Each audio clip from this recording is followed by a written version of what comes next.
ये फीलिंग आएगी कि अगर मैं यूरिन करने नहीं गया तो रास्ते में निकल सकता है। मैं जो है इसकी डायग्नोसिस पे इतना ज़्यादा, इसकी पहचान पे इतना ज़्यादा जोर इसलिए दे रहा हूँ क्योंकि ट्रीटमेंट पार्ट इसका बहुत सिंपल है। लेकिन आप अगर सही ट्रीटमेंट गलत बीमारी के लिए शुरू करोगे तो मरीज की प्रॉब्लम ठीक नहीं होगी और ज़्यादा बढ़ जाएगी।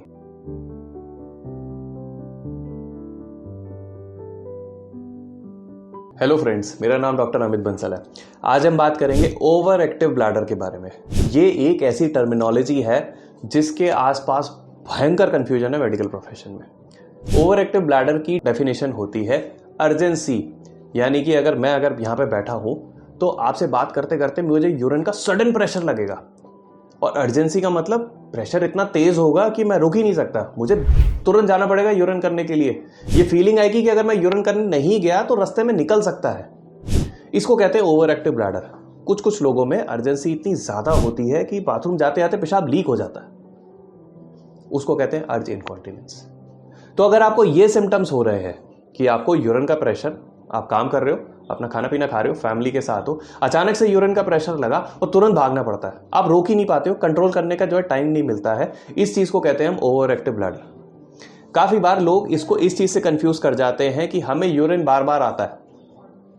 मैं आपसे बात कर रहा हूं, मेरे को यूरिन का थोड़ा सा प्रेशर लगा लेकिन अर्जेंसी नहीं है, तो मैंने जो है बातचीत अपनी खत्म की, मैं यूरिन करने के लिए गया, फिर उसके बाद आके बैठा, मैंने थोड़ी देर काम किया, मुझे 1 घंटे बाद जो है फिर से यूरिन लगा। इसको यूरिनरी फ्रीक्वेंसी कहते हैं, इसको ओवर एक्टिव ब्लैडर नहीं कहते। अगर इस फ्रीक्वेंसी को अगर आप ओवर एक्टिव ब्लैडर की तरह ट्रीट करते रहोगे तो ये फ्रीक्वेंसी बढ़ती चली जाएगी। इसलिए इन सारी टर्म्स को जो है डिफरेंशिएट करना बहुत जरूरी है। कुछ लोगों की बॉडी में, खासकर ओल्ड एज में, बॉडी यूरिन ही ज्यादा बनाती है।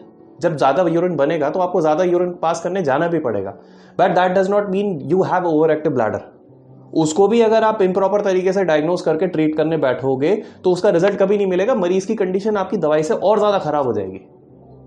इसमें सबसे ज्यादा इंपॉर्टेंट रोल आता है कि पेशेंट सिम्टम्स बता क्या रहा है। बहुत ज्यादा इंपॉर्टेंट रोल ये है कि ध्यान से बैठ के सुने मरीज से कि उसकी प्रॉब्लम एक बार क्या है। ये चीज पे ध्यान दे कि उसका एवरेज डे, सुबह से उसके जागने के बाद से रात को सोने तक, उसका एवरेज डे कैसा निकलता है। समझ आए कि अर्जेंसी की प्रॉब्लम उसको कितना ज्यादा परेशान कर रही है। इस हिसाब से ओवर एक्टिव ब्लैडर की डायग्नोसिस भी बनती है और उसका प्लान भी फॉर्मुलेट होता है। मैं जो है इसकी डायग्नोसिस पे इतना ज्यादा, इसकी पहचान पे इतना ज्यादा जोर इसलिए दे रहा हूं क्योंकि ट्रीटमेंट पार्ट इसका बहुत सिंपल है। लेकिन आप अगर सही ट्रीटमेंट गलत बीमारी के लिए शुरू करोगे तो मरीज की प्रॉब्लम ठीक नहीं होगी और ज्यादा बढ़ जाएगी।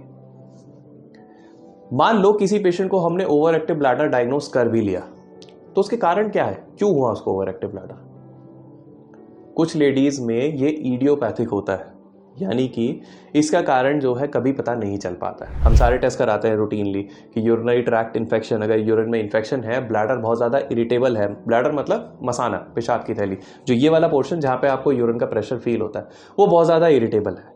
ऐसे अगर किसी पेशेंट को स्टोन्स हैं जिसकी वजह से ब्लैडर इरिटेबल है, किसी की कोई दवाइयाँ चल रही हैं ऐसी जिसकी वजह से ब्लैडर इरिटेबल है, खासकर जो पेशेंट्स कीमोथेरेपी पे होते हैं, साइक्लोफॉस्फेमाइड और इस टाइप की दवाइयाँ चलती हैं, उनको कभी कभी ये दिक्कत होती है।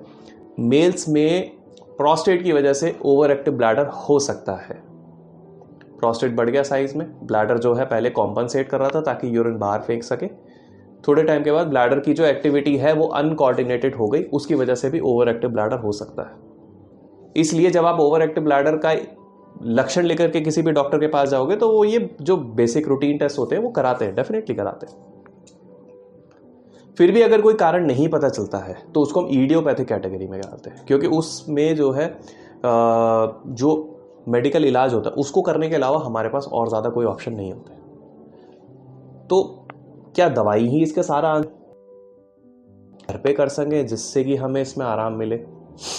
बिल्कुल है। हम यूजुअली कहते हैं कि स्मोकिंग, अल्कोहल, टी, कॉफ़ी, ये सारी चीज़ें आपने अवॉइड करनी है। ये सारी चीज़ें ऐसी होती है जो कि आपके ब्लैडर को बहुत ज़्यादा इरिटेबल बनाती है। मसाले, उनका रोल डाउटफुल है। फ्रूट्स, कुछ लोग कहते हैं कि सिट्रस फ्रूट्स वो इस प्रॉब्लम को बढ़ावा दे सकते हैं, कुछ लोग कहते हैं कि नहीं, सिट्रस फ्रूट्स इस प्रॉब्लम को बढ़ावा नहीं देते, तो वो डाउटफुल है।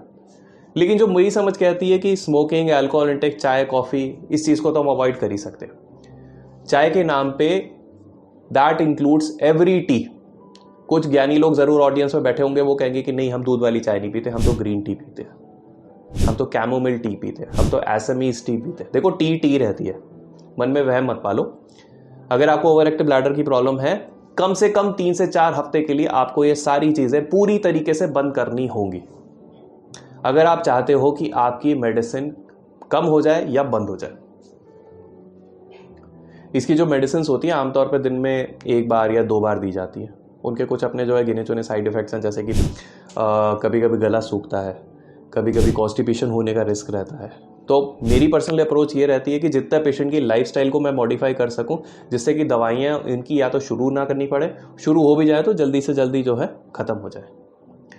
एक स्टेज कभी कभी कुछ ओवर एक्टिव ब्लैडर के पेशेंट्स में ये भी आती है जब दवाइयों से मरीज़ ऊब जाता है, या दवाइयों के साइड इफ़ेक्ट होने लगते हैं, या दवाइयाँ काम करना बंद कर देती हैं। ऐसे केसेस में पेशेंट्स के पास 2 ऑप्शन होते हैं। पहला ऑप्शन होता है इंट्रावेसिकल बोटॉक्स। हाँ, बोटॉक्स सही सुना आपने। बोटॉक्स के बारे में आपने सुना होगा, सेलिब्रिटीज़ अपने जो है फेस पे इंजेक्ट कराते हैं खूबसूरती के लिए, इन सब चीज़ों के लिए। बोटॉक्स एसेंशियली जहाँ भी इंजेक्ट किया जाता है वहाँ की मसल को वो थोड़ा थोड़ा पैरालाइज कर देता है। माथे से ये मेरी मसल अगर यहाँ पे दिख रही है जिसकी वजह से झुर्रियाँ आ रही है, मैं इंजेक्ट करूँगा, मसल पैरालाइज होगी, झुर्रियाँ गायब हो जाएंगी।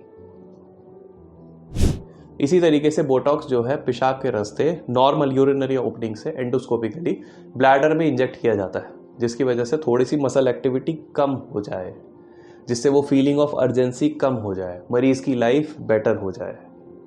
लेकिन इस सर्जरी में जो है 8 से 10% चांस है कि मरीज़ को जो है पेशाब टेम्पररली बिल्कुल पास होना रुक सकता है कुछ हफ्तों के लिए।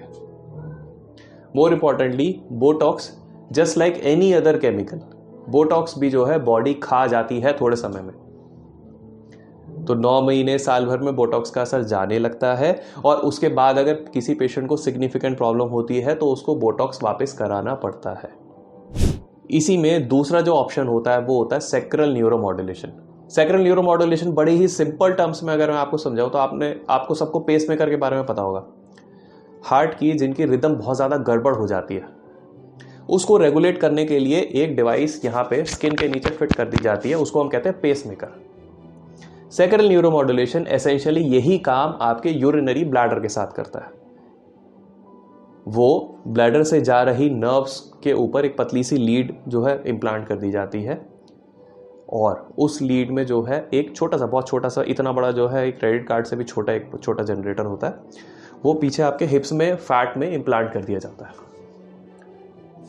ये डिवाइस ऐसी है जो कि करीब करीब 7 साल तक काम करती है, और ये बिल्कुल वही काम करती है यूरिनरी ब्लैडर के लिए, ओवर एक्टिव ब्लैडर को कंट्रोल करने के लिए, जो एक पेसमेकर हार्ट के लिए करता है। तो ये सारे ऑप्शंस हैं ओवर एक्टिव ब्लैडर के ट्रीटमेंट में। लेकिन coming back to my first sentence, over active bladder जो है सबसे ज़्यादा मिसडाइग्नोज्ड बीमारी है लोगों में। इसको इससे मिलते जुलते सिम्टम्स वाली बीमारियों से डिफरेंशिएट करना बहुत ज़रूरी है, क्योंकि अगर आप ओवर एक्टिव ब्लैडर का ट्रीटमेंट ऐसे पेशेंट में करोगे जिसको एक्चुअली ओवर एक्टिव ब्लैडर नहीं है, तो उसकी जो ओरिजिनल बीमारी है वो ओवर एक्टिव ब्लैडर की दवाइयों की वजह से और ज़्यादा बढ़ जाएगी। ऐसे पेशेंट जो हैं डॉक्टरों से नाराज़ रहते हैं, ट्रीटमेंट से भी नाराज़ रहते हैं, और वो बेचारे परेशान होते रहते हैं कि हम क्या करें। अगर आपको आपकी फैमिली में कोई भी ऐसा मेंबर पता है, या आपके फ्रेंड सर्कल में, आपकी कम्युनिटी में कोई भी ऐसा इंसान आपको लगता है जिनको ओवर एक्टिव ब्लैडर की प्रॉब्लम हो सकती है, और या तो वो इलाज करा रहे हैं या इलाज से सेटिस्फाइड नहीं है कराने के बावजूद, तो आपकी जो भी इंफॉर्मेशन है वो आप मेरे को रिपोर्ट्स और आपके प्रिस्क्रिप्शंस आप व्हाट्सएप पे शेयर कर सकते हो। मैं समय निकाल के ज़रूर उस पर जवाब आपको दूंगा। Thank you.